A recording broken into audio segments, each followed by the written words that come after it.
Welcome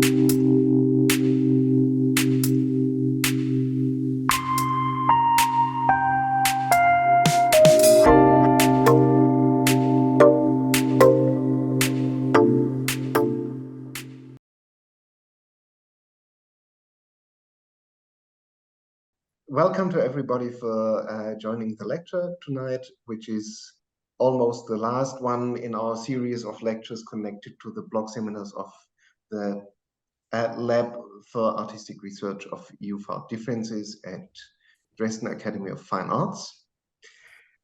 We have a guest today, which we were happy to invite. So Eduardo Molinari is based in Buenos Aires, Argentina. He is a visual artist with a Bachelor in Visual Arts and a research professor at the Department of Visual Arts of the Universidad Nacional de las Artes in Buenos Aires. And he works as an invited teacher at Subcoop Plataforma Educativa. This is what you already knew from the email that I sent around. What you don't know is, and I hope not to give too much information before you start your lecture, Eduardo, he works in the field of artistic research or of research with artistic methods and tools, and is very deeply involved in transdisciplinary and trans-indisciplinary collaborations. That's something I really love, to be trans-indisciplinary. He also has an aesthetic and artistic practice of walking, and his artistic practice embraces different methods of practice, from graphics and painting to installation, texts, photography, collage, and interventions in public space. And he created the Archivo Caminante, walking archive, over 20 years ago. I think he's going to tell us somebody about that today as well. And for several years, he was the co-founder and coordinator of the independent artistic space, the DOC Platform of Thinking and Artistic Interaction at Buenos Aires. He had quite a lot of exhibitions in Europe as well. And by the way, we met through an exhibition in Dresden, to which we were both invited to give works at Motorenhalle. And he showed his work in Berlin. He had residencies in Croatia and in Berlin and in France and Amsterdam. I think that's enough to give the stage to you, Eduardo, and I will just share again your presentation. And please always tell me. Thank you very much, Till, for your invitation. Also, Claudia. Thank you all the persons that are here to share this moment. I hope that my English will be okay, will be fine. I don't speak so very well English. Sorry. First of all, I want to make a kind of to put clear some kind of point of enunciation, because when we talk about artistic research, I think that it's important to say it. Maybe it's obvious, but for me it's important. In Argentina, there is a kind of debate about this dimension of artistic research, and the point is that I'm a visual artist. I'm not anthropologist, I'm not sociologist, I'm not a historian, but I'm completely involved in the idea of the engagement between social sciences, natural science, and art. Also the relationships between popular knowledge, also indigenic knowledge, and art. When I say art, the first point is that I'm talking, I introduce a question that is what kind of knowledge the artist could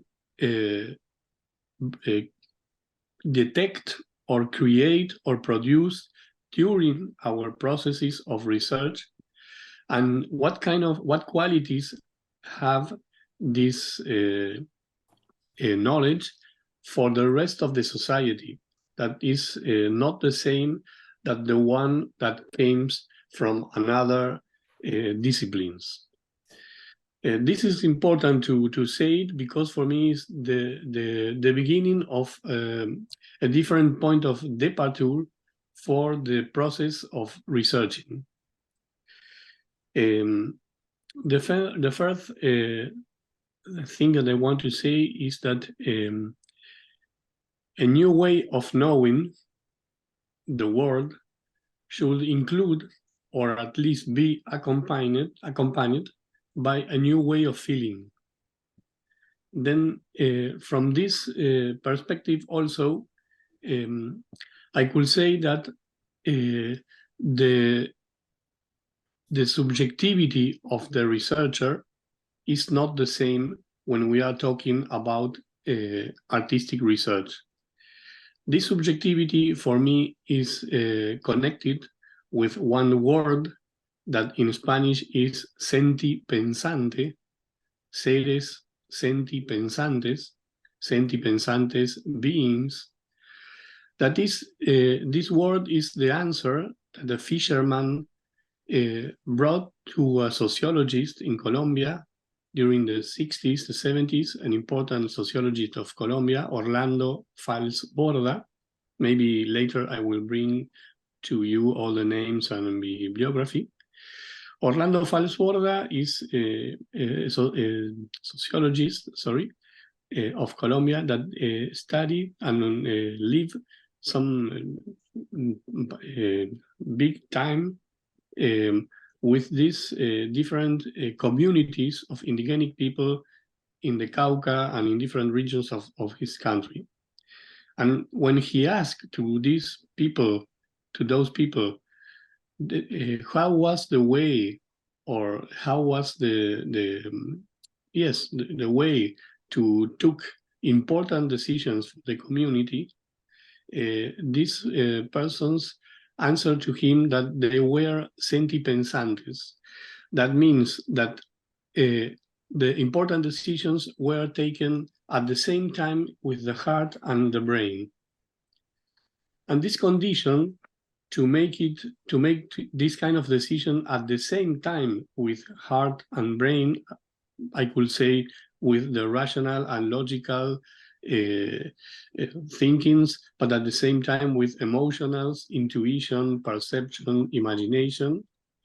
This characteristic of being together at the same time, for me, is one of the ways which the artists work in their daily processes. But especially when we are in the dynamic of an artistic research, I think that is very important, because this is, again, a point of departure that permits us to inhabit the world in a way that we could be affected by different cosmovisions. It's not only to go to another world, to be like a witness of a different world, but to be affected by these different forces. Okay, let's go to the next image. In one way, for me, artistic practices are connected with pedagogical practices and research practices, also activist practices. I could say that my practice is a combination or the result of the work of all these dimensions.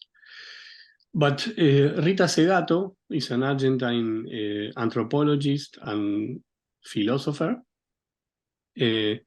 She wrote a book, Counter Pedagogies of Cruelty, and she said, pedagogies of cruelty teach us daily not to feel, not to recognize our own or others' pain.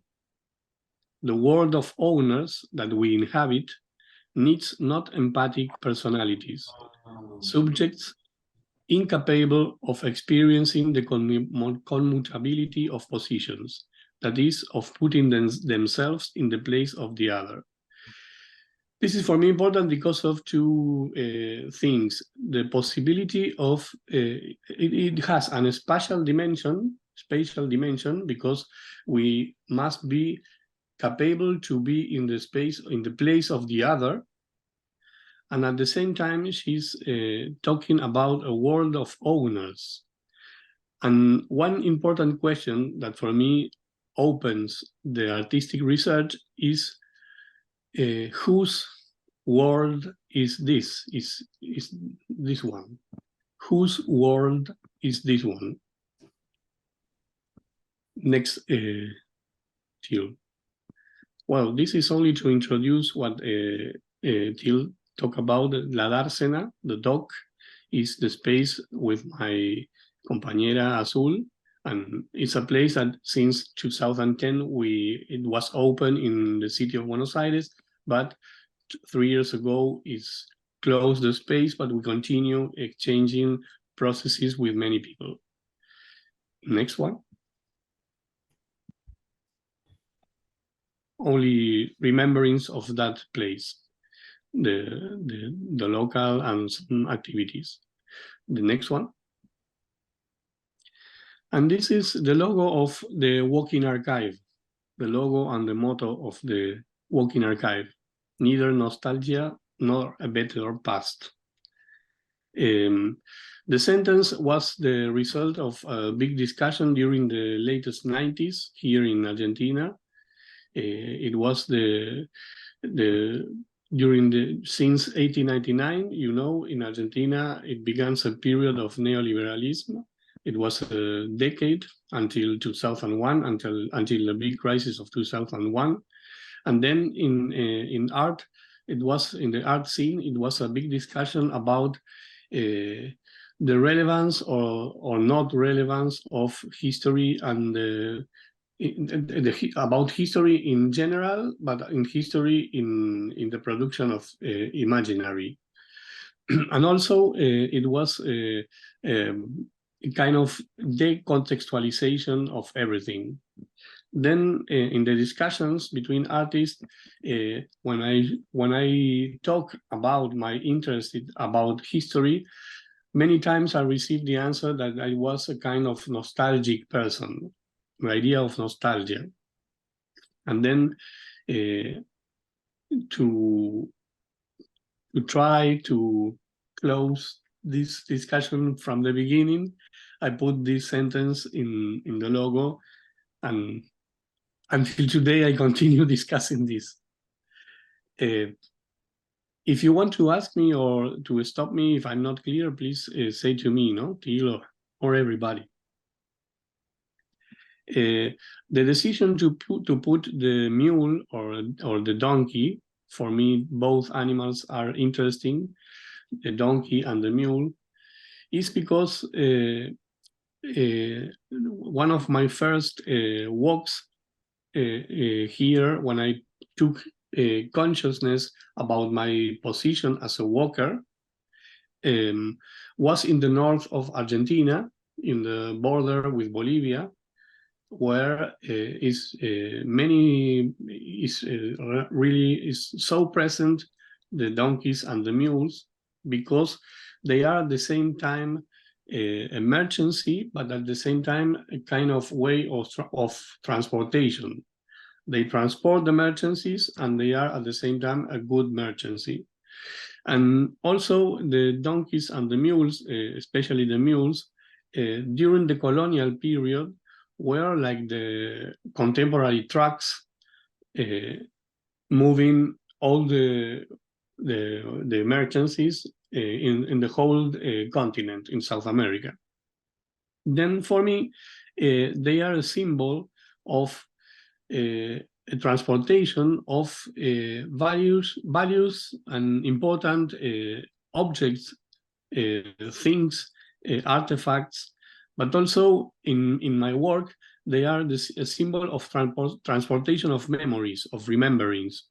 It's a question about how a community must do this transportation of memories from one person to another, from one place to another, or from one generation to another.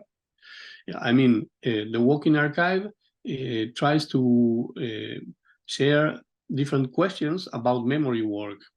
And this is one of them, the idea of transportation, but what kind of subjectivities are, what kind of or subjectivities are in this position?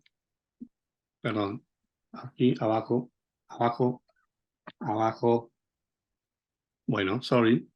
Well, when we just talk about characters of animals, I just wonder, mules and donkeys both, of course, are famous for their own ideas of what they want to do and what they don't want to do. So I just wonder, when you say it's like a symbol of memory, well, a memory that is in some ways not behaving as you want it to do, would be a resilient memory in some ways. And is this important for you? Yes. This is very important, Theo. Thank you very much. As you said, in one way, the mules and the donkeys walk in very complicated routes also, no? They are in the mountains, in very difficult situations. And as you said, when they say stop and they don't want to continue, this is a good interrogation about what a community must protect as a secret, or as what, no? Which interlocutors are necessary to continue this transportation of memories? This is a big part of the symbol also. Thank you, Theo. The next one, sorry. And I put immediately this clock, this part of a clock, because I want to share as a first perspectives that for me are very important when we are talking about archivism, the relation with history. You know, I'm sorry, I didn't say before. In one way, my artistic research is always connected with the relationships between art, history, and territory. And this, of course, is the beginning of many, during the last years, many different projects with different approaches and different problematics in my region, in my country, and in my region. But of course, one of the main questions is about the idea of time, no? I mean, when we talk about history, the countries like Argentina, that we have a colonial history, a colonialist history, the main problem is that we are inside of a timeline that is not ours. Then it's really a big problem if you continue developing archivism and a kind of dispute about historiographical narratives if you don't took a position about time and space, but time first was my main problem. And then I found this object in the streets in Chemnitz, when I was in Chemnitz, in Saxony. And I have it until today in my studio. I like this destroyed clock, and I use in different ways. The next one, please, Theo. This symbol for me, it means these proposals. To keep out of chronology. I think that our challenges today, especially, we talked with Till before this conversation And I say to Till that for me, another important thing that is working in the last 3 years is that our artwork and our art research is in the context of an urgency. It's a huge urgency, an urgency that maybe the symptoms are the global warming, the pandemic, the war, no? But it's really acceleration of many problems. Then the question of time is also engaged with this urgency, because in one way, if we make a political imagination exercise, we could say we could go from urgency to emergency, and from emergency to the idea of appearance. The emergency is connecting us with a phenomenon that is something that is appearing, is emerging. And then there is a relation between emergency and appearance. And the appearance in artistic research is very important because it's not, it's a different sensitive way of discovering. It's not the normal Occidental discovery. I mean, it's a different challenge, not to go to a place to discover nothing, but to have more appearances, to experiment more appearances. What is emerging for us in this moment, in that moment, sorry.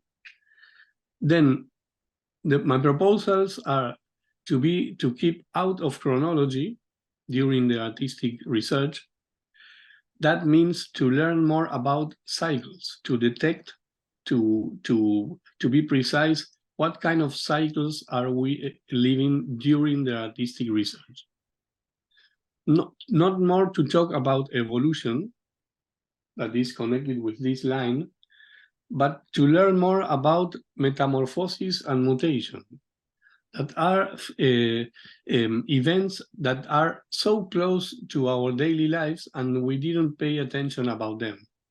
The idea of metamorphosis and mutation of all the beings, all the human and not human beings that are around us.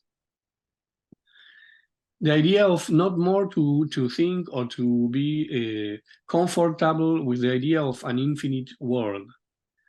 Nothing is infinite, or this is another topic. But first, not more infinite world.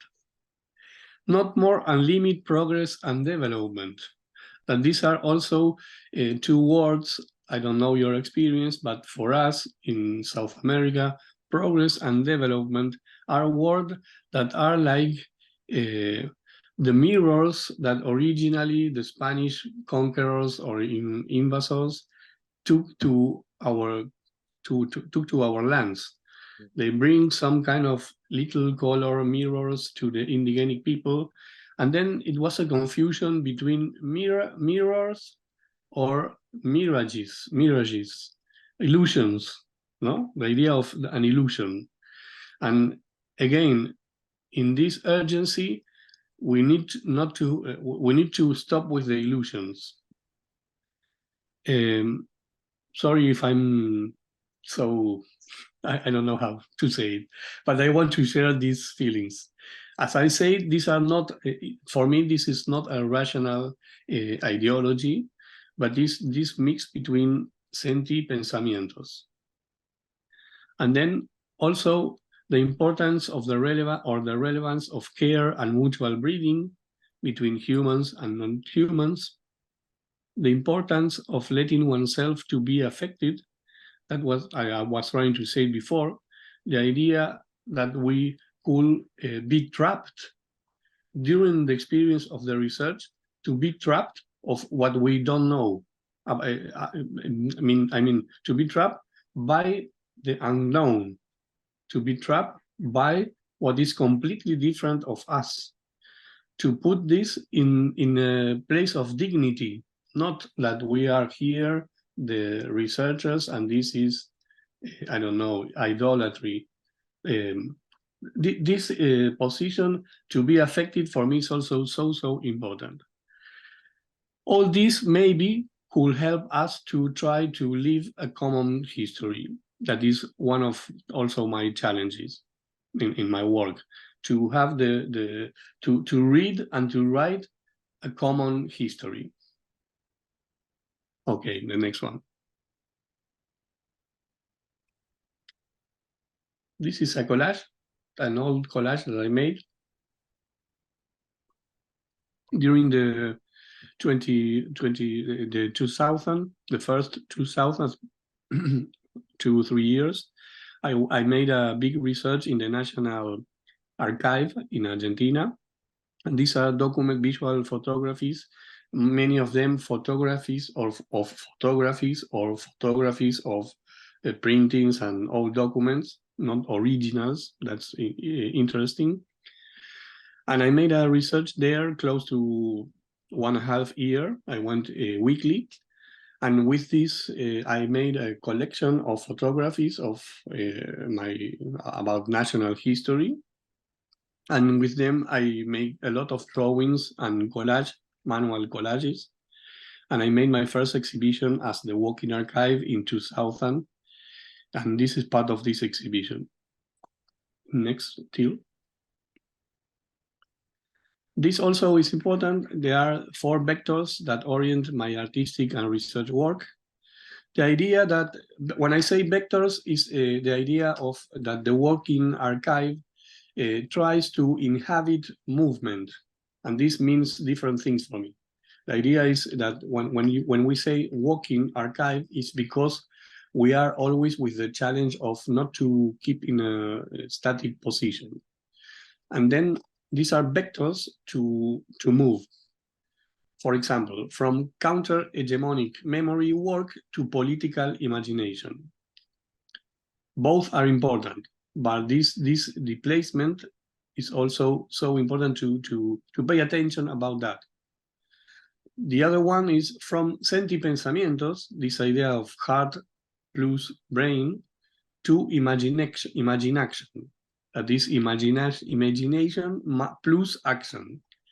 We will see an image that is so funny with this word. But it's important for me to point this word, imagination. Also, moving from semio-capitalist transgenic monoculture to interculturalism and perspectivism. Sensitivity and language are as battlefields in this vector. The idea is that we are living is not mine. The idea, I repeat, maybe you know him for sure, an Italian philosopher, Franco Berardi Bifo. He talks about that contemporary capitalism. He identified this particular moment, historical moment, as financial, neo-extractivist, and semiotic capitalism. I repeat, financial, neo-extractivism, and semiotic capitalism. Then in this kind of semio-capitalism, the idea of a monoculture as mono-agribusiness, like transgenic soy, transgenic corn, transgenic everything. Well, in Argentina, we are suffering this model so much. And then we have the challenge to go out of this monoculture. Then the idea of interculturalism or transculturalism and perspectivism are really important tools. Maybe I could come back to them later. Or if you have questions, please, no? And the last vector is the idea of to develop a critical spatial turn, focusing on the spatial qualities of social and cultural experiences. There now exists something as an empty space. And also there is no social justice without spatial and environmental justice. The idea is that in terms of our fights in South America, if we say we have different flags, the idea of the flag of social justice is not more separated from the other 2 flags. we can say is only one flag, only one justice: social, spatial, and environmental. Next, Till. Well, this is a picture of 1999. It was taken by my compañera, and this is in the north of Argentina. And there were maybe 3 or 4 or 5, not more, photographies more when I was walking in the landscape. And this was the first moment when I took, as I said, consciousness of my position of a walking artist or something like this. And I began to make a research about, in the history of art, what happened with this subjectivity. And it's really a very, very important moment for me. You will see also this sentence: there is no text without context. That is a very important sentence for the walking archive. I think that also for artistic research, the idea of that every artistic discipline, if we think in music, poetry, theater, dance, everything, is always creates in one way some kind of text, of textuality. We could say then if it is more rational or more political or more blah blah blah blah blah. But the idea of a text is important, and for our walking archive, the sentence, complete sentence, is: there is no text without context. The next one. Here, as I said, when I went to the National General Archive, I was younger. And then we have the second sentence, the legacy of the crisis, because it was the period during the last years of neoliberalism in Argentina, in this particular hegemonical moment of neoliberalism. And 2001, maybe you know and remember, we had a very big crisis, social and economical crisis. We have 5 presidents in 10 days. And it was a very important crisis of representation. The main topic at that moment was the idea of a crisis of representation, of political representation, with the parties, the political parties, and that, and so on. But for us, in our memory, one of the legacies of the crisis is this point that maybe you remember in Spanish, the people shouted here, que se vayan todos, que se vayan todos. Everybody go out, talking about the politicians. And the idea was that each person, each social subjectivity has its own voice. We don't need a representation in that sense. And then the idea of each person or each being with his own voice is very important in artistic research. If not, we have the problem that we are talking the words of the others. We are trying to represent in some level different circumstances, different experiences, different feelings. And then we need to pay attention, because one of the main how can I say, knowledges of the legacy of the crisis is this: to take care about the voice of each one.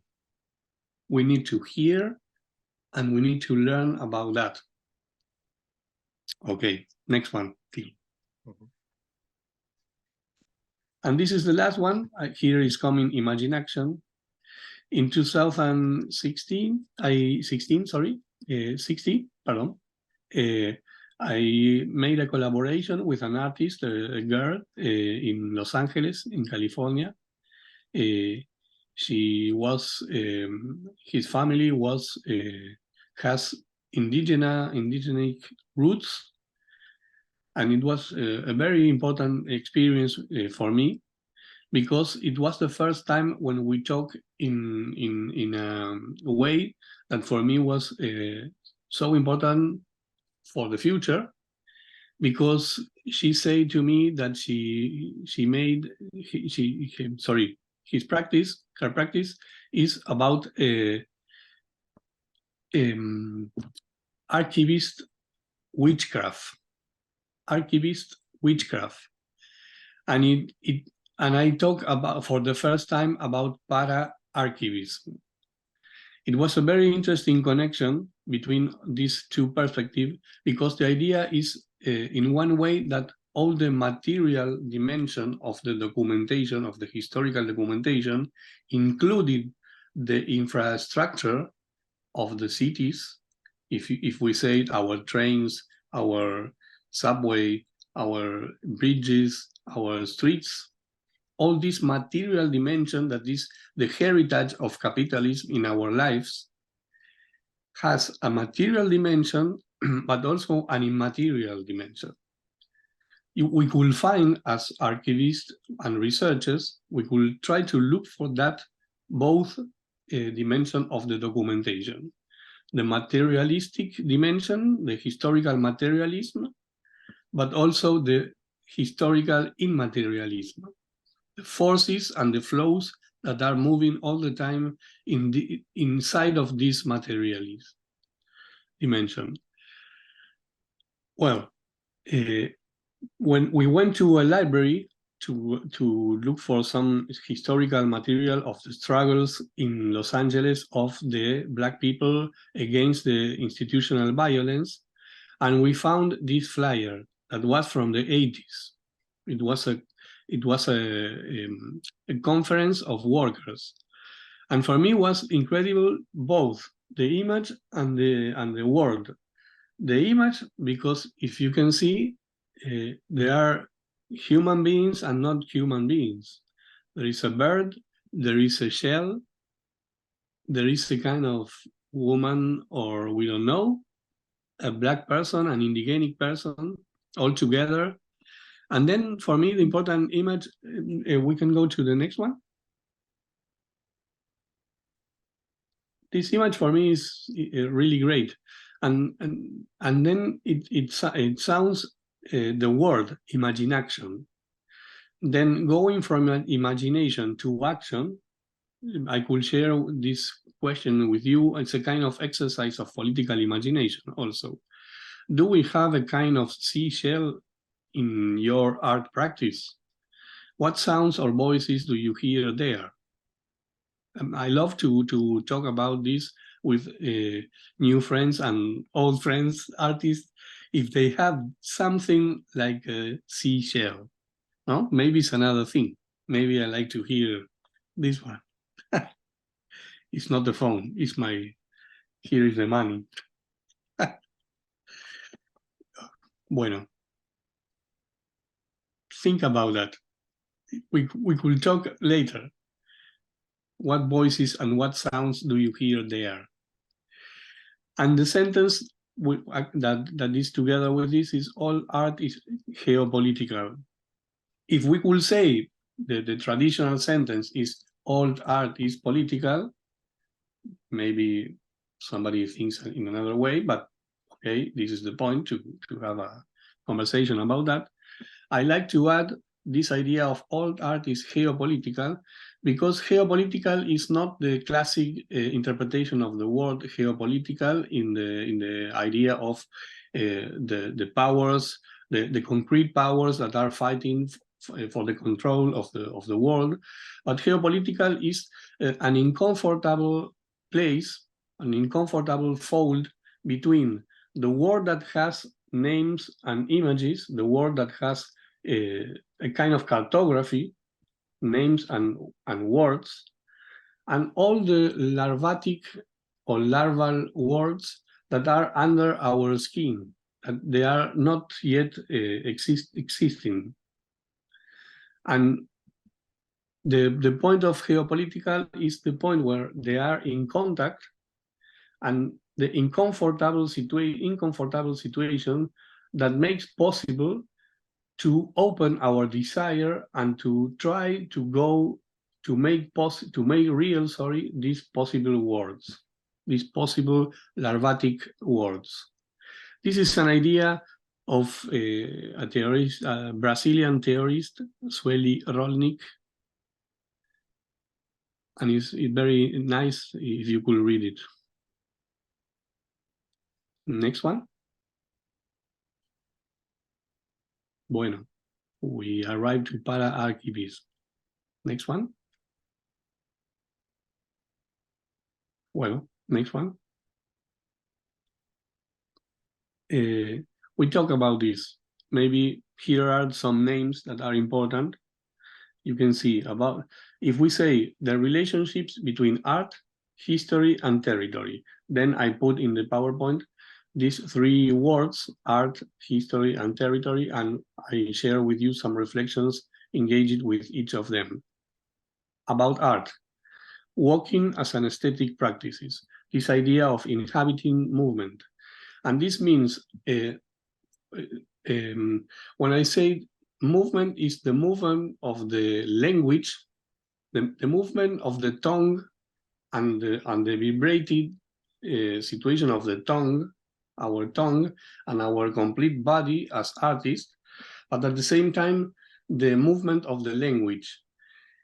What it means this for me, the idea that is in point 4, a tongue language as a counter power, overflowing the dominant codes and automatism and destabilizing the narratives of the oppressors. As you can see, I'm a, I don't know if idealist person, but I like to believe that it's possible to make that. It's possible to destabilize and overflow the codes, the social codes. This is for me the function of art. I love art because I love to do that. Well, the second one is research with artistic tools and methodologies. And we have here these concepts, these categories: vibrating bodies, Sueli Rolnik, being affected by living territories, but their flows and powers, Max Hinderer Cruz. This is the bibliography, maybe later, as I said, I will share with you. Looking for living knowledge, Natalia Calderon. Sueli Rolnik is a Brazilian theorist. Max Hinderer Cruz came from Bolivia. He's Bolivian-German family. I know him. Also, Natalia Calderon, she's from Mexico. She's an artist and works in the university in Mexico. And then sharing trans-indisciplinary collaborations. Principally, this idea of indisciplinary for me is that is about living knowledge. The idea that is our knowledge that are impossible to put in a box. I will return to this, but the idea of continuous bodies is very important. Is a sentence of Maria Garcés, a theorist from Catalonia, and she said that continuous body is a different way of being connected, because we are not alone, but also not together. It's like we are in the same body, and it's not only between humans, but we can think that our continuous body is engaged with trees, with cars, with the street, with the environment. It's an ecosystem in an expansive way of thinking about that.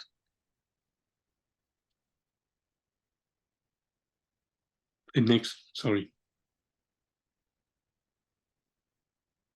Well, here we can go a little faster. This is the cover of the catalog of the first exhibition with the archive images. The knife, el cuchillo is the knife. Sorry, Till. The next one. These were two different exhibitions of the same material in different places. At that moment, that was still so influenced by the normal montage of photography. with frames and blah, blah, blah. The next one.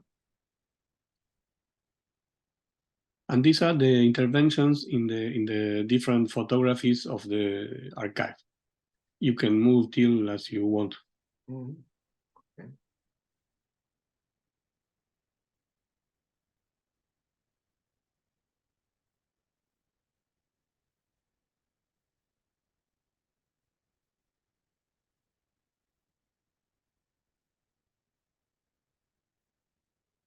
These photographies are the indicating people that was prisoner.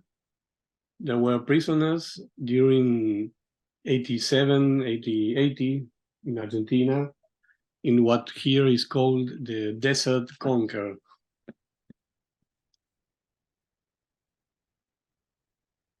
These are gauchos playing with the cocks, with the, how do you say, the animals?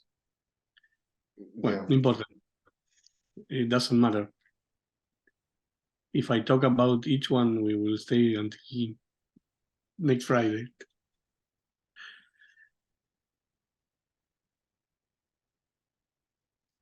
It's only that you have the possibility of see what kind of visual operations I like to do.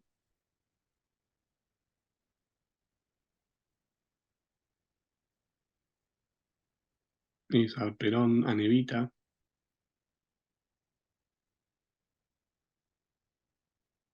This was a bomb that didn't explode during the putsch against Perón in 1955.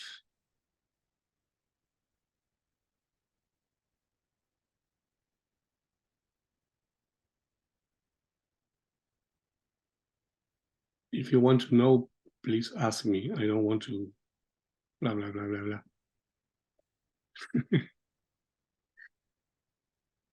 About history, the second word that is important for me. History as a point of departure, never of arrival. This is very important because also I had many discussions until today, because people say when they see my art pieces or my work, they say to me, this is not true. This don't happen like this. And then there is a question all the time about the real history, no, the true of history. And I came from a family, my father was a historian and my grandfather also was a historian. And then for me was a big step to understand that it was possible to work with historical images to say something more than what happened at that moment.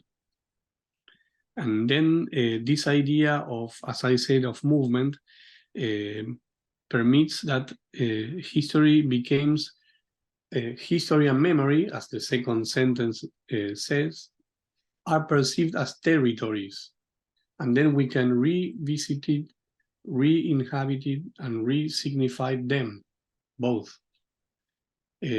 This is a metaphor, but it's a real experience. I'm sure that you have it in different ways. If you are in a place that has a historical dimension, in the sense that something important for the community happened there, good or bad or blah, blah, again, or something important, is the beginning of the question, what to do with that. To walk is to read and to write in the territory at the same time. Again, this is not my idea. There are many theories about theoretical rights. Theoretical material about that. The idea that we are, when we walk, we are reading and writing at the same time, not first one and then the second. If you make it, if you do this as an exercise in your daily walks, it's really interesting. Also, Paolo Virno talk about this, the remembrance of the present, no? This idea of the remembrance of the present, that we perceive something and at the same time we are going we are putting some of this experience in our memory. And then there is a mechanism that makes that something of the virtual possibility of that situation is still in the remembering, is still working in the remembering. Then you have the possibility of look for this red string and to push from the red string of the remembering and to make that, to put it in action. History is not a mere past, but the historicity of our present lives, our power to make real our own history. All memory work implies a permanent dialogue with our dreams and our desires, the only way to keep the red thread together with the struggles of the past. Okay, next. These are the 4th documentary sources of my walking archive that exist. It's a material, I have it here. Some part of them.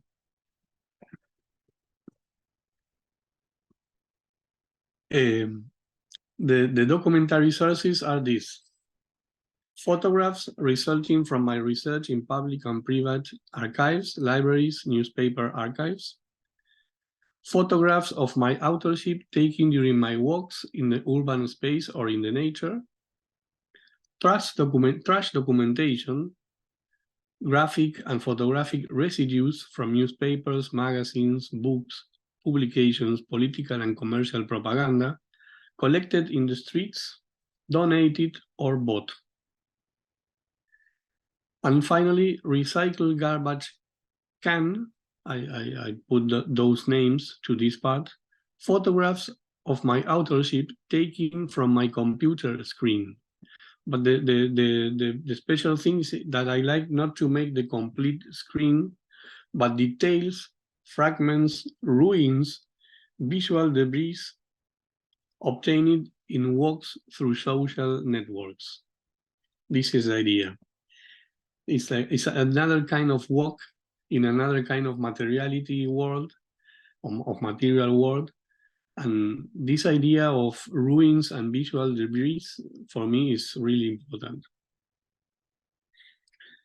Okay, the next one. This was an experience that of an artistic research in Chemnitz in 2007 and 2008. I was with the idea of continue the steps of the corpsman. The corpsman is a figure is a legendary figure for the Mayas, for the Maya culture in Central America, in Mexico. It's like in the narrative of the origin of the world, the gods of the Mayas create different kinds of persons. One were from wood and they didn't survive. Another were from earth and also didn't survive. And in one of these intents, they made the corpsmen, and the corpsmen survived. Why they survive? The legend say, the myth say that because of 3 reasons. Because they are many in one, because they have memory, and then they can't say thank you to the gods and to the ancestors. And the final condition is that they have a very deep view. It was so deep that when the gods pay attention about that, they send a mosquito to blur the view.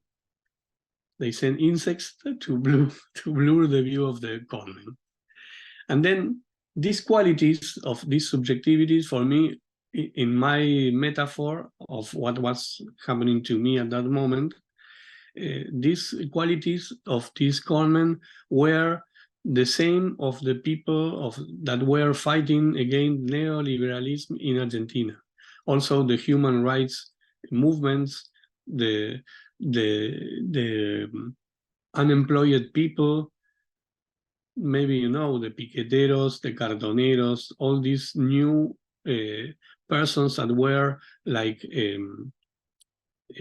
sending like trash by the reforms of at that moment. No, many people became unemployed and never returned to their work, never until today.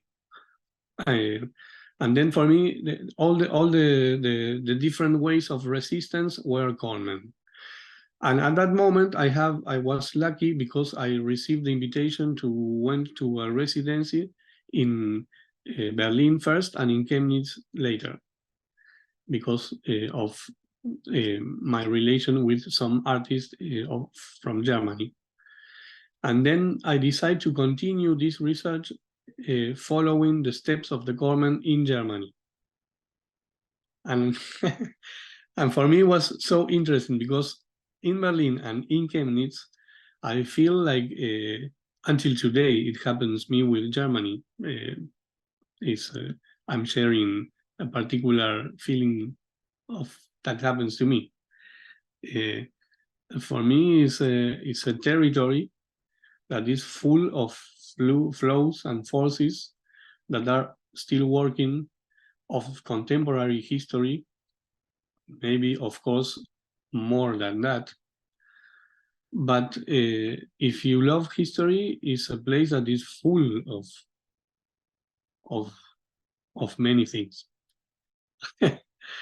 And for me, it was all the time, my oldest friend are from Dresden, my oldest German friends are from Dresden. I told Till that also. And this is very important because the relation between both sides of the wall in Germany, for me, always is so delicate and so intense experience for you, for all of you. And that's all. I'm empathic with this situation because I think that if we talk about the common history and a common world, we need to do something with that. It's a particular experience that not everywhere was something like this. Well, and then the comment for me were all the people that in my sensitivity were connected with this idea of a common history.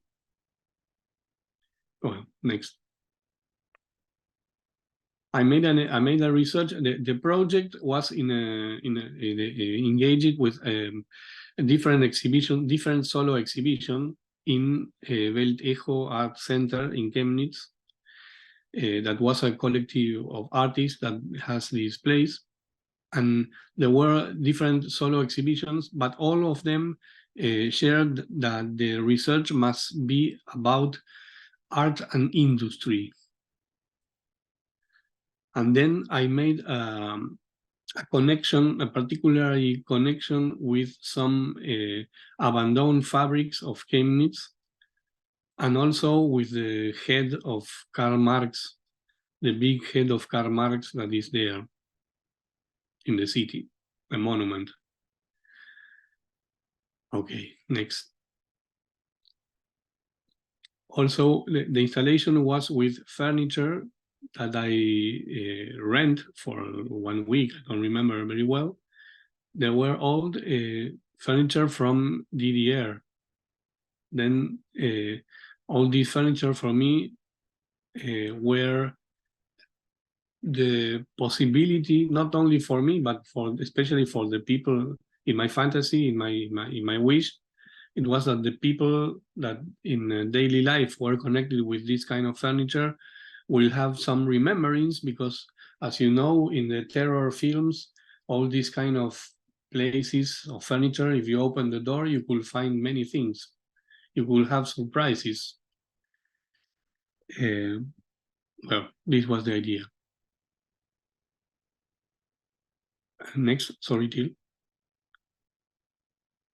And I create a kind of incarnation. I prepare with a girl that she was working in theater, and I prepare a kind of particular dress for the Coleman.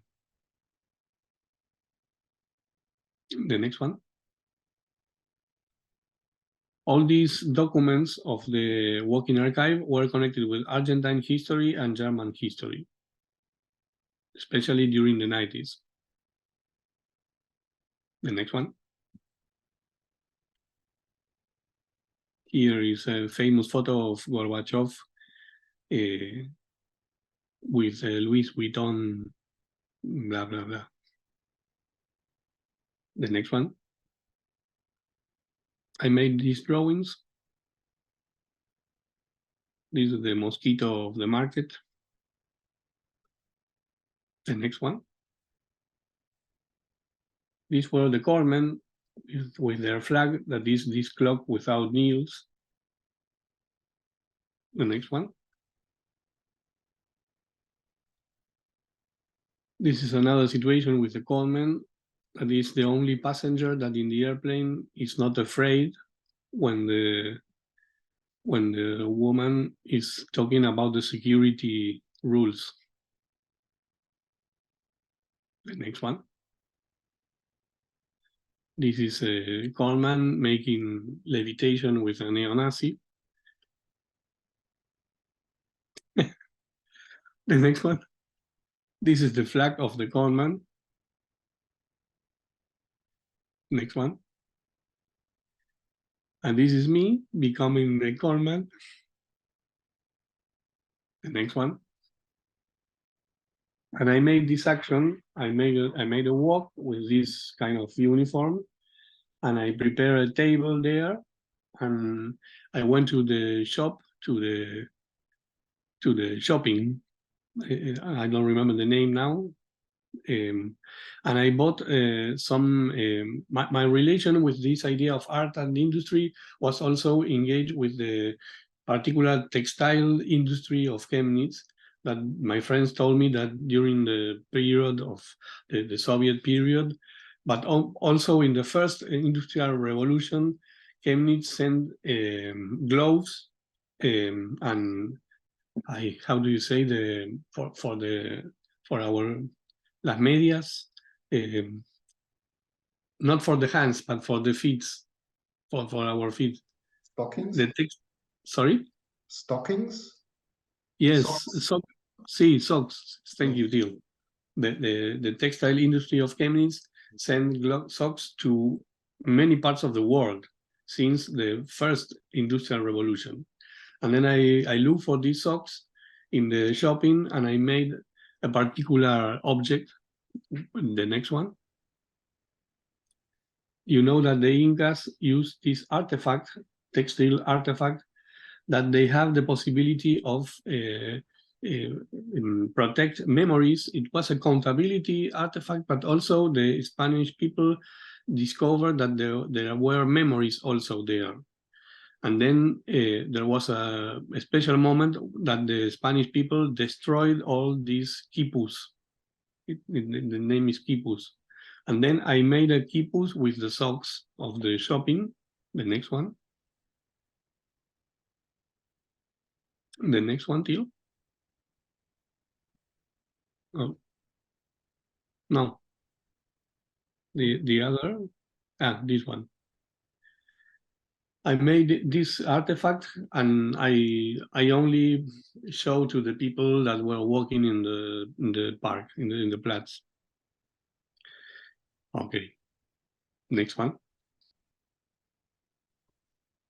And for finishing this part, what lies beneath the crust of history?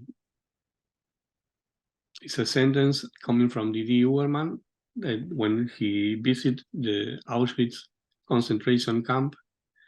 He made a reflection about the soils, the idea that the Nazis didn't pay attention to destroy the soils of this camp. And he asked why. And he said that he thought that it was because they didn't believe that were important.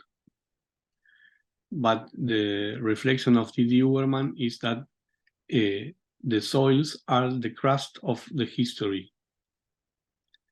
It's an image that for me is very interesting. because of my condition of walking. To investigate and to confront, well, I talk about this, to investigate and confront the immaterial dimension housed in the materiality of the documents and infrastructure inherited from capitalism. To explore in the thickness and depths of all that materiality under the cortex of history, to do witchcraft with that. When we say para-archivism and witchcraft, the idea is that we could, as artists, we have the freedom in one way, and it is a big question how to deal with that, about what kind of material operations we can do with the documents, the idea of documents. What kind of documents and what kind of manipulation of documents we can do. Sandra de la Loza, that was this girl that I told you, the other artist of California, she told me that she liked to, for example, to submerge in water many papers or many things, many photographies. He also liked to burn and to use the ashes of these photographies, or to bury them, or this kind of some kind of violent modification of the condition of the document. To confront and deploy a sensitive offensive against the degenerative, exterminating, genocidal, and ecocidal forces. To detect, unearth, and put into circulation the generative, self-affirming, and emancipatory forces. Again, here is a personal experience. If you in my research in the archives, but also in the nature or in the places of historical relevance, we could feel these two kind of forces, the generative forces and the degenerative forces. Generative forces are the ones that still makes present the emancipatory forces, auto-affirming, anti-colonialistic forces. And the degenerative forces are the ones that maybe they are really terrorific forces. I remember some situation in Munich, for example, that I was really afraid about that. It was a museum, but when I saw the uniforms of the SS officers put in some vitrines in a big passage, I was completely afraid. I need to go out immediately. And then this kind of generative and degenerative forces for me are all the time present during my research.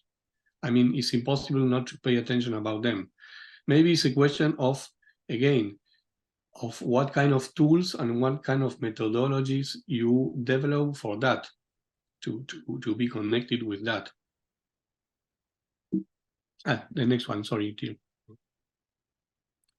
And then a second incarnation was created on that experience. That is the blind historian. The blind historian is a person that talks and makes narratives about events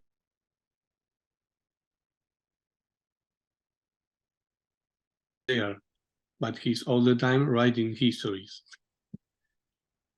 and in the opposite, like a complex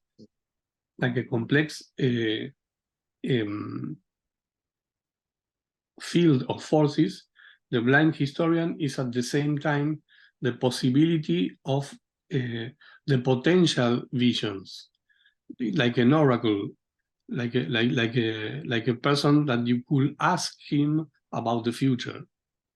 And then this fictionary this fictionary subjectivity, for me, is very interesting to put it in movement in the middle of the research, because he could detect what kind of histories are without any connection with reality, but at the same time, it's like a kind of radar for the visions of the future.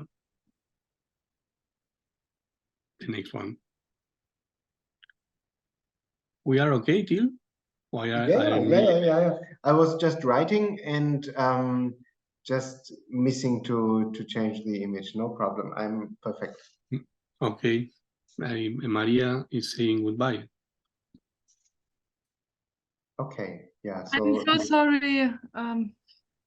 I really have to go. I didn't expect that I will have to go so early, but I need to. Thank you very much. It was a pleasure to see you and listen to your talk. Please, Maria. Thank you. Thanks a lot for joining, Maria. And as we make a recording, in case you want to see the rest of it, just write us an email and we will serve you with the file. Okay, thank you so much. Have a nice evening. Ciao. You as well. You too. Bye-bye. Well, about territory, the last word. Every territory is a difference.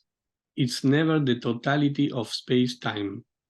This also, it sounds maybe obvious, but I like to say it. Every territory is a difference. It's never the totality of space-time.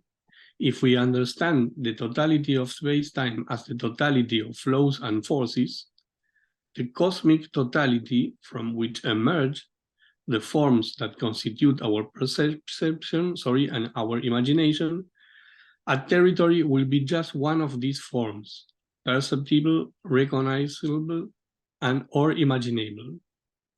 A territory is the definition, determination, or demarcation of a specific and limited set of flows and forces. Sorry, my English. I love this idea that the territory is not only the material dimension, but also is flows and forces. If you think, I would like to have another opportunity to talk about your work.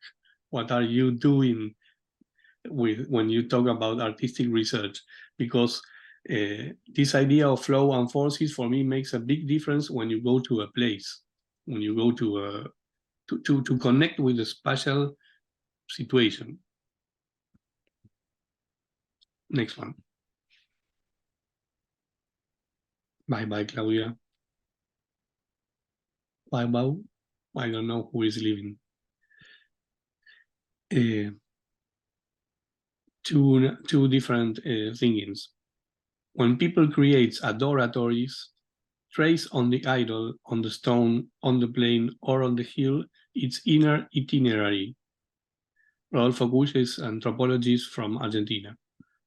Each community develops through different languages, corporal, sonorous, verbal, visual, tactile, a collective work of inscription in the exterior geographic space of this interior itinerary of its cosmovision. In this way, it creates its existential domicile. This is another concept that for me is interesting, the idea of an existential domicile that is produced by the engagement of an exterior space, geographic space, and our inner itinerary that is not only singular, it's with another, with others. When this is connected, when this inner itinerary is connected with the geographical spatial situation, is created the idea of existential domicile. If we think that the domicile is in a normal way in our cities, the domicile is the place where we want that the other people know that we live there. It's not to be hidden. It's not clandestine. To be with camouflage. Is to be shown.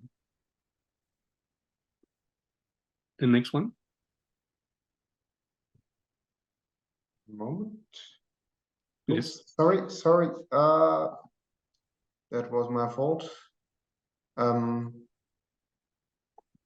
So yeah.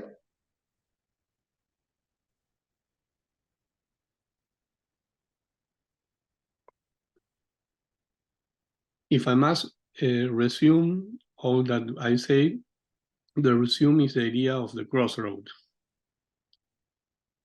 The crossroad is a moment of a big enigma during the walk.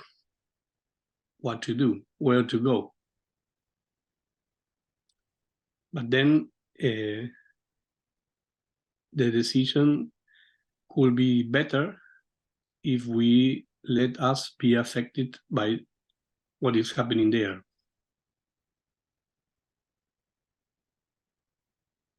This is more complex, but I think that is not so easy to make a short sentence about this. As I told in the beginning, the idea of to be affected means for me that you give, as a researcher, you broke this relation as a subject and an object that you are studying, and you give dignity to all what is happening there. All is in the same and democratic dignity. Then maybe it's a bird the reason because you go right or you go left, or we don't know. We need to talk. I think that to understand this idea of this proposition to be affected, it will be really nice if in the class each one talk about what is looking for. And then this idea of affectation is more possible to share and to understand. In each project, I mean, always you have this idea of the otherness, no? But in this way, if I say to be affected, this other is not more the other, is one more. And you need to decide only if you are affected by one of the forces and flows of the territory that we couldn't say nothing now about that. Or I can say nothing about that on these conditions. I need to know more about the different projects. The next one. And this is my compass, if I could say something like this. And this could be also an interesting exercise for you. If we replace the traditional compass, magnetic compass, this object with the magnetic, needle, you could put what you want in the middle of the design. Then the first question is, if I took out the artifact, what I put there? What is my compass in this change, when I made the change? And the second is, if I take out the words north, east, west, and south, which kind of words or sentences or what are replacing them? In my compass, I put this are still working. I could say that this compass that has some time is still working. Asking questions, we walk, is a sentence of the Zapatistas, el zapatismo, the Zapatist movement in Mexico. Maybe you know them. They have a sentence that says, preguntando caminamos. Then you have vibrating body and larval words are two categories of Sueli Rolnik, the Brazilian theorist. Vibrating body is the idea of that we have a possibility, a sensitivity that the traditional powers, the factic powers, put like anesthesia on this sensitivity. Then the church, the capital, the kings, the fabric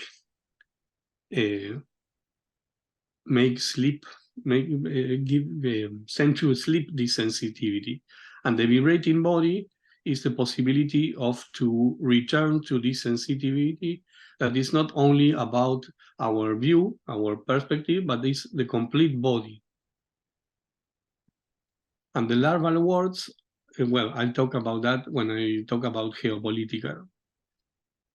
Are all the larval, all the words that are under our skin. Mutual breeding is a concept that came from Andes thinking, the Incas, and is the idea that we are in the same conversation with the animals and the plants, and with the all human and non-human beings are part of one only conversation, and also one only commensality. We eat them and we are eaten by them. And the idea of mutual breeding is to take care one of each other all the time, and nobody could be out of this conversation, and nobody could be out of this commensality. Do your own compass, please. Next week, I will ask you, all of you. Well, living knowledge. Living knowledge is a very important question. Next one. I will try to read it well because it's really important. From here, in the fold between the university and the artistic research context, we fight for a de-hierarchization of knowledge between the sciences and the arts, the recognition of sensitive, emotive, and embodied knowledge, knowledge that does not fit on the shelves of the institutional archivist, that resist being written down in official documents, knowledge that jumps, moves, and surprises, that exceeds the discursive, that is mobile, unstable, and indisciplinative.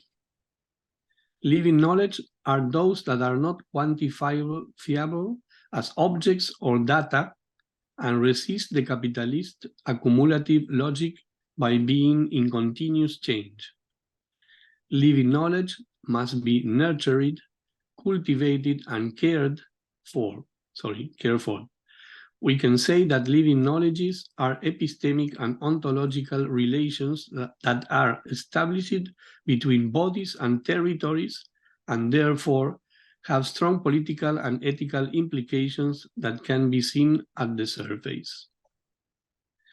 This is very important for our challenge with artistic research, because if we understand that these knowledges are mobile, unstable, and indisciplinative, we must be happy. I mean, it becomes not a problem, but a big tool, because they are really in permanent metamorphosis and mutation.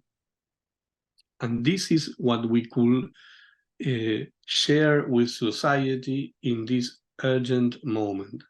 This is the qualities of that are not given to the society, not the anthropologists, not the sociologists, not the, again, archaeologists, not the blah, blah, blah, blah, blah. It's really, for me, a very powerful tool to understand that is living is life. Well, next one. Another sentence that has important with this. Inside colonialism, when words hide and bury, images appear. This is very, very important also, because it has, as you asked me, Till, a relation with our region. No? We are in a colonial context, and then for us, this is like a daily fight. But I think that in one way, postmodern fascism in Europe is doing the same. Postmodern fascism is hiding and burying words and maybe also images. And artistic research is to taking them out. And again, the idea of appearance, no? Not discovering, but the appearance. Images appear. This is nice because as appear is like a ghost in one way. You have a particular effect that is in between material and immaterial level, and also you can see through it. And then the idea of images appearing is that we could create images that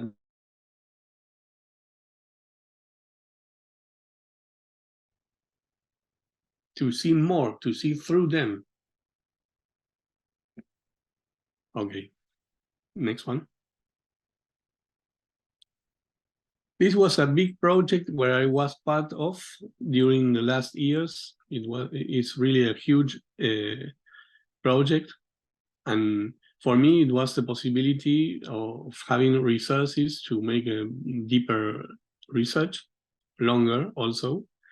And it was the beginning of my big change coming from history to the present, or to contemporary history, and also coming from territory, going to, how can I say, social, as we say, spatial justice or environmental justice.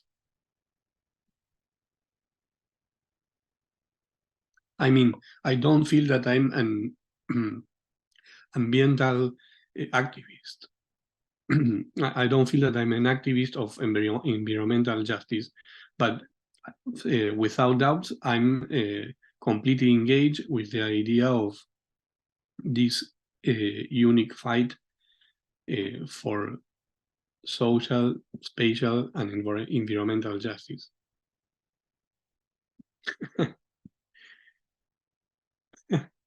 Thank you. Bueno, next one.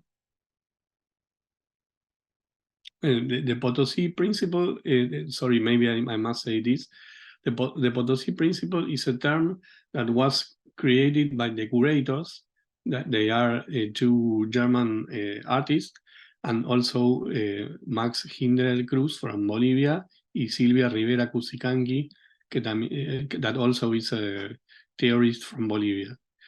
Potosi principle is a metaphor about two things. In one way, the principle as the origin, as the beginning of some way of exploitation of the nature and the humans. That was the episode of the discover of Potosi mountain, the silver mines in the Potosi mountains. This was the beginning of an intensive exploitation that is until today working in the same mountain. And this is the first acception of the term Potosi principle, the origin of some kind of exploitation of nature and humans, and also of accumulation of wealth. And the other acception is Potosi principle as a part of a machinery that you could find it in different places of the planet and in different periods of human history. And then the invitation for the artist was to look for this Potosi principle today. Where is it working? And as an Argentine artist, I found it in the agribusiness in my country, the soy republic in South America. That is really a big drama in our territories. These are photographies of a conflict during 2008, a big strike of the producers of soy, because the government want to increase taxes because of the exportation of seeds. And then it was the beginning of a conflict that happened during 3 or 4 months. With more and more violence, the people throw to the road, to the roots, food. They burn the roots. They block the harbors. They burn their own lands. The next one to you, sorry. You can see this is close to the Rosario city, close to Buenos Aires. It's one of the main harbors of the countries, where all the the production of agribusiness goes to Europe or to United States, to the world. The next one. And during my research, one of the first images that I found it was this. I was conscious at the beginning when I received the invitation. I was conscious that I didn't know nothing about the phenomenon of agribusiness in my country. As a person that lives in Buenos Aires city and is like a kind of bubble, I didn't know nothing. Then I began this research, and one of the first images that came to me was this. Niño Bandera, if you could read it, Niño Bandera is like flag boy. And there were the kits that the producers use to make like living signals to the pilots of the airplanes that fumigated with glyphosate the lands. Then from the airplane, they could see these kits making like this without any protection, of course. And then during the first, I don't know, 8 years of production of soy, transgenic soy, they used this method. The problem was became so big, and then they decided to stop with this way. But until now, there are many people that are not seniors, living seniors, but they work in the landscape or live in the lands where fumigation continues. And as you could imagine, it's a big sanitary problem in Argentina. The next one. And the other image was this one. Sorry. Is the Soy Republic, the United Soy Republic. This is a propaganda of Syngenta, a company that in 2003 the company draws in South America this new republic. It's like a fictionary republic, but at the same time it's so real, and it's growing, and it's until today it's growing. The next one. And then I made this installation that is the Soy Children. Bueno, the next. This was the first view for the audience in the museum. We can continue, Till. I must talk a lot about this experience, but it's too much, no? For me, I could say I was lucky to be invited to this kind of projects. Of course, it's a privilege in one way, but at the same time, it's completely uncomfortable. It's completely difficult, and you must be so smart and so clear about what are you doing there. And because this was a project that was supported by Spain, Germany, and Bolivia, 3 states. They moved authentic, original colonial paintings from South America to Germany and to Spain. It was really huge. As I said, for me it was lucky, and I'm proud in one way to be part, but at the same time I had many events of discussion and problematic situations because it's not so easy. The main, for example, the first discussion was because I asked to put the washing machines there in the museum. It was the only way for me to have a clear metaphor of my position. In my first proposition to the curators, I want to recreate a kind of washing machine store, as in the cities, no? With more machines, but they say no. And then I made this. And for me, the washing machine is a symbol in one way of transgenic, because it's the recombination of something that is inside of the machine. That is moving and moving and moving, and when it goes out, it goes out white and clean. Everything is okay. We are all good persons, white and clean. also for me it's a metaphor of the role of the cultural institutions, no? That if you say we could make an exhibition about war, about slavery, about agribusiness, mega minery, everything, all the dramas of humanity are there. Well, what can I say? We need another meeting for talking about this. Well, but my work was connected with 2 visits to different parts of the Soy Republic in Argentine territory. One is in Rosario, is this harbor, and the other was in the Buenos Aires province, that is like the Pampas. The Pampa, traditionally one place engaged with agribusiness from ever. Bueno, next one.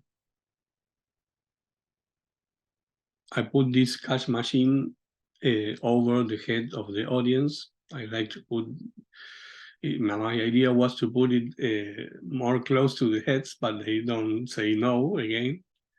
But I like it. Next one. And all the artists must select from, the invitation was to look for the Potosí principle all over the world, one of the conditions. And the other was to select from a list of colonial paintings that were most of them in Bolivia, the originals, to select one and to have a conversation or a dialogue with this painting. And then I select this one. Could we till return back one more? As you can see, this picture has 2 parts. One is more the half from the top is more connected with a sky, a celestial or a sky event. There are 3 virgins, and they are given to a price the clothes, new clothes. And the second part, the down, is the one that is later. Sorry, could we return? This second part is a Franciscano monk at the right has a vision, and the vision is the celestial situation of top.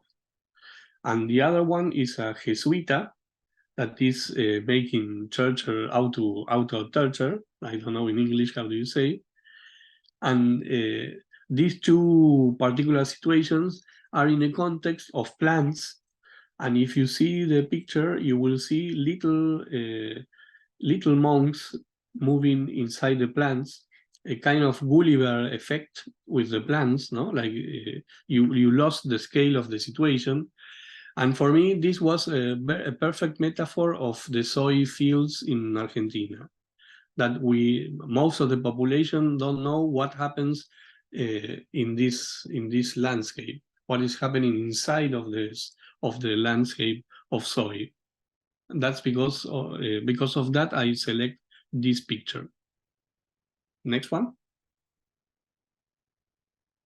This is a propaganda in the newspaper of Rosario about a fair, agribusiness fair, but it's incredible the auto-perception of the people, no, that are in a soy ocean, a sea of soy. The next one. This is one of the first things that I found it going to the territories close to the soy fields. It was a monument remembering the colonization and the evangelization of indigenous people on that lands. The next one. This is one of the characteristics of the new organization of the territory, because if you see at the right, you have the root that in a historical way, these roots were state roots, public roots. Then you have this little hill, and then now you have the beginning of the soy field. But in a traditional way, in the traditional, how can I say, postcard of the landscape in Argentina, you have the public route, then you have this hill, and then you have the el alambrado, the lines of metal that are the division between private and public space. Now all this is privatized. Then there is no limit of the cultivation of the soil. The companies that have under control the routes rent this line that is between the private field and the route. They rent this line to producers, and then they produce soy also in this line. It's incredible. The next one. This is me at that moment. The first time that I was there, I had this reaction that was not okay. Here I'm happy because it was completely unconsciousness. When I returned to the guy that took this photo, he said to me, "Are you crazy? You need to wash your hands. Don't took your eyes. Don't put your hands in your eyes." I mean, before of this trip, I never know if soy was a plant that finished in my feet or in my head. Okay, Anna, sorry. I'm late. I'm okay, Teal.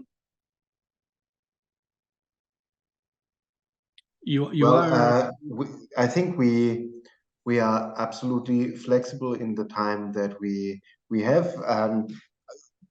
Maybe you have been talking a little bit longer than we usually do, but yeah, however, I find it really exciting. So don't worry. And if just as a question, as a remark to everybody joining us here, if you have questions directly during that time, which you don't want to lose if you have to leave earlier, just ask in the middle of the lecture as well. Yeah, just to everybody. Yeah. Thank you, Deal. Yes, please stop me. Well, we continue. Sure. The next one.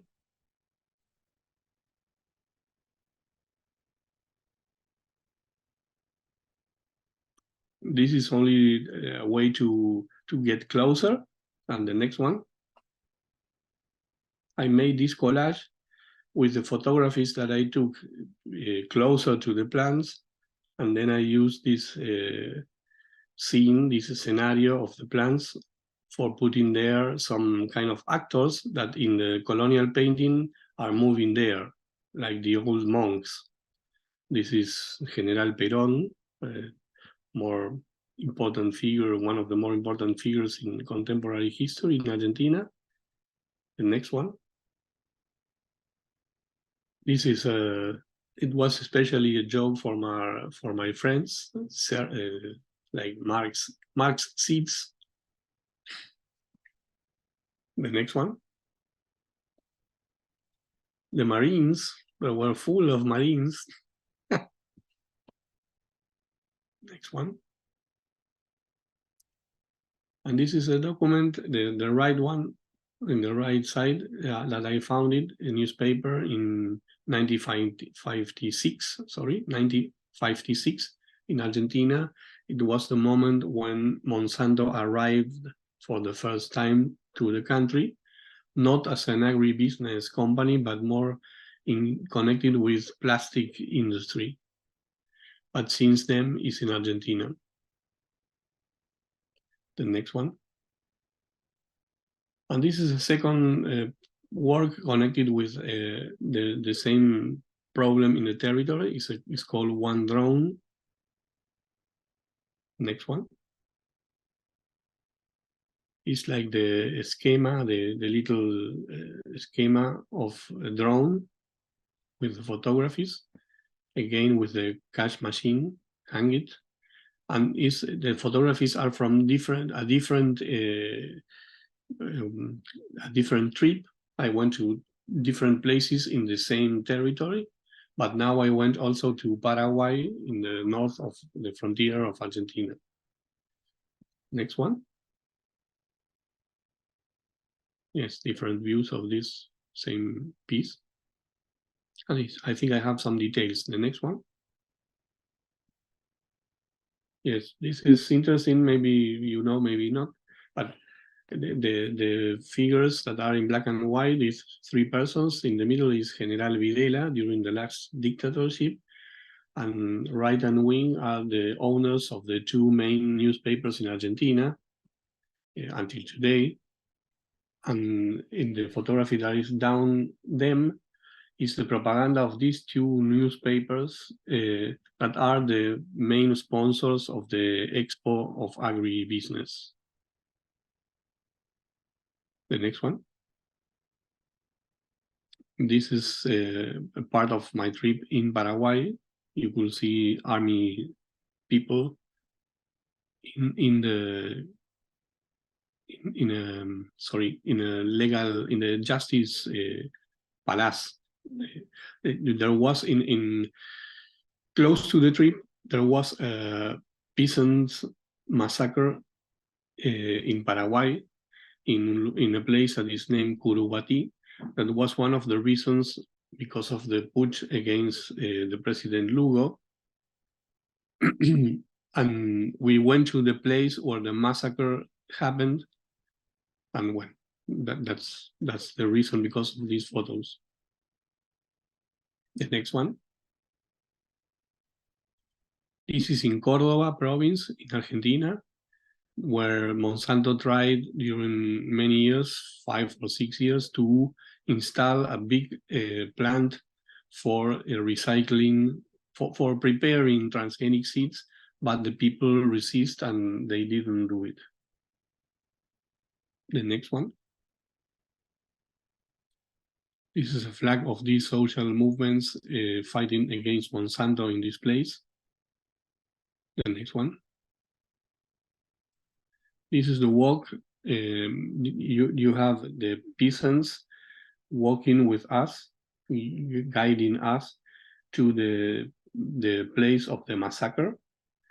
And as you can see, if you see in the horizon, you could see a more virgin landscape, and in both sides you have like it seems like water, but it's not water. It's transgenic.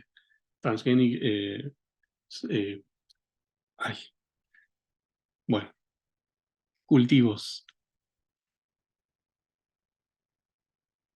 Next one.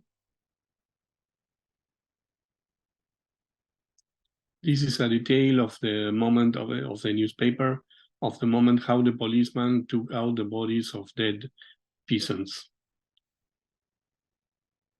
The next one.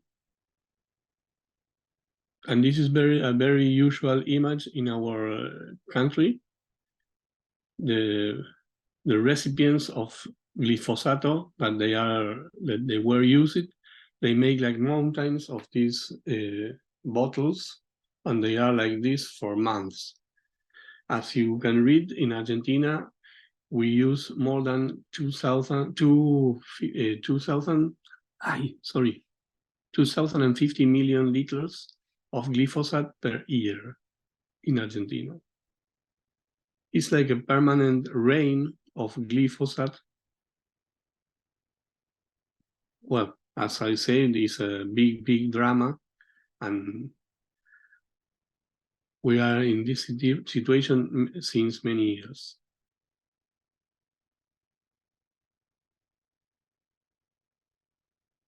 The next one. This is also a propaganda of the companies. If I don't remember bad, this is BASF.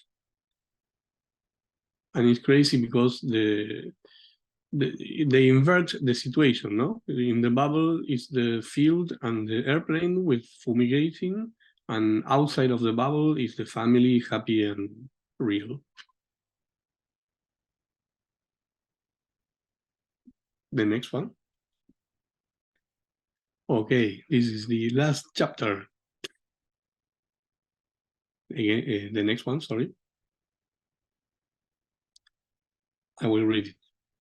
If thinking in a different way requires feeling in a different way, then a sensitive offensive is necessary. This expression intends to warn us how neoliberalism and postmodern fascism have turned sensibility into a battlefield. Argentine philosopher Diego Stulbach emphasizes what the French linguist and poet Henri Mechonic understands by historicity. Language that creates a form of life and a form of life that creates a language. Sensibility refers for a maximum of corporeality in language. This is very important for us, no? Language that creates a form of life and a form of life that creates a language. Sensibility refers to a maximum of corporeality in language. This formula affirms that one never knows what a body can do in language. Perhaps more than affirmation, it's a question about democracy. In other words, a question about the ways in which decisions that affect our existence together with others are made. I propose then, for this conversation, a poetic disobedience to philosophers. If they affirm that we can never know what a body can do in language, I like to ask, what can art do in our bodies? What new forms of life will be able to create after being affected by this sensitive offensive? Next one. For finishing, I share only one. It's a little research connected with one piece, one collage, but I love it because I like I'm still under the effects of this metaphor. This is a new exhibition last year in Köln about the archive of all that project that I showed you before. Next one. For this opportunity, the curators asked many artists, not all the same, but for a group of artists, to have a conversation with this aquarelle of Alberto Durero. Mm-hmm. The next one. This is an aquarelle of Dürer of 5025, 3 weeks after Frankenhausen battle, the last one of the peasants' war in what was Germany, what was later Germany. And the narrative says that Dürer had this vision during a dream. And it is a big rain over the fields in Frankenhausen, the place where later was the battle and how the peasants, lost this battle and finished the war and the rebellion. And we need, the invitation was to talk with this picture. And then I made this that I will say, the next one. I made this collage, the one that is in the right, that is a fragment of a big painting that I found it in a particular place.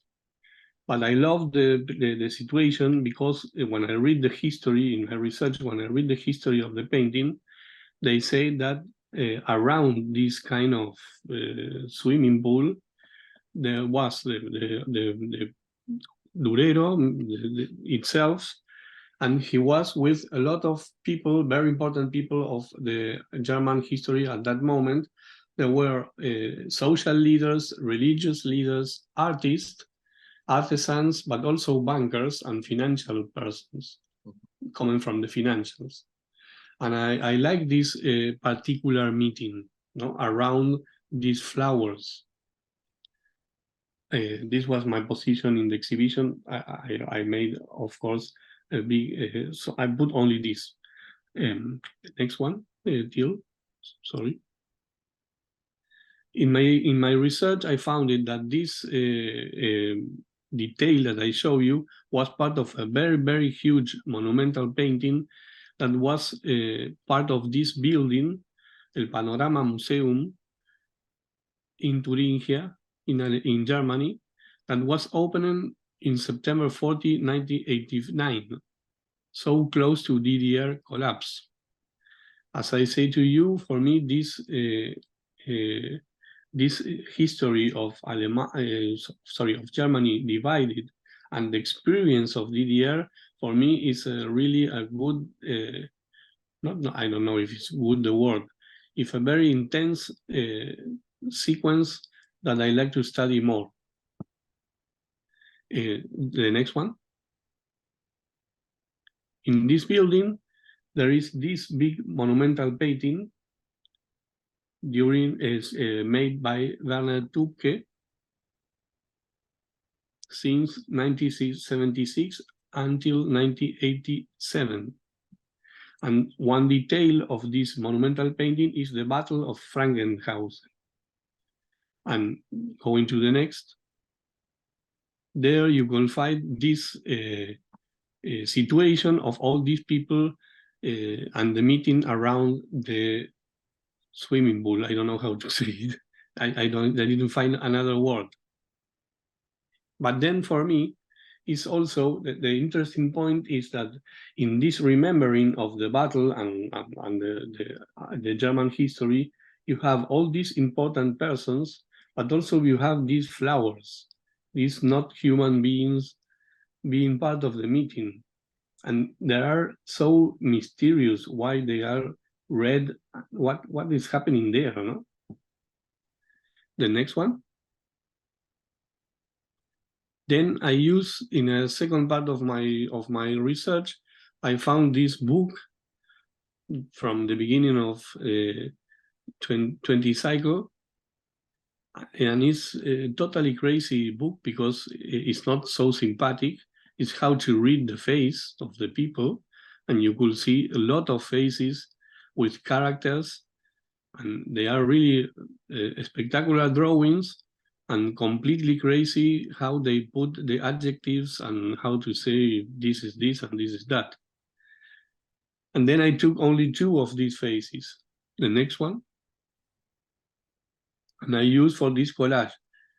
In the superior part, I put the rainbow that is also present in the battlefield. In the monumental painting is the rainbow.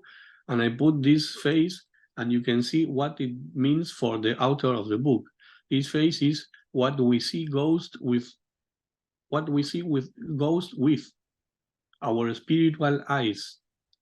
And we have eyes like here, no? To see ghosts. And the other is the center of idealism, this head. Okay, the next one. And then I put, coming from the flowers, all these symbols that came from agribusiness and contemporary history of Argentina or South America. You have the queco from left to right. You have the queco, this little figure that is a symbol of abundance and fertility. UTT is the logo, the symbol of the Union of Workers of the Earth, Unión de Trabajadores de la Tierra. It's a kind of cooperativism organization. Then you have the guy with the loop, is Andrés Carrasco, is one of the first scientists. Now he died, sadly, but it was the first scientist that denounced, that made public the effects of glyphosate in human health. Then you have the logo, el agua vale más que la tierra, vale más que el oro, sorry. Water worth more than gold. We have this ear, this part of the cover of a rock band in Argentina during the 70s, and I like this idea of being alert. Then you have the symbols of the Madres de Plaza de Mayo, and then the green one is the actual one of the feminist movements. And finally, you have this face that is a kind of recognition, face recognition. Mhm. The next one. And then you have the flowers. I want to finish with the flowers. What are they saying to us? What are they saying to you? Well, I think that only one more is saying the end.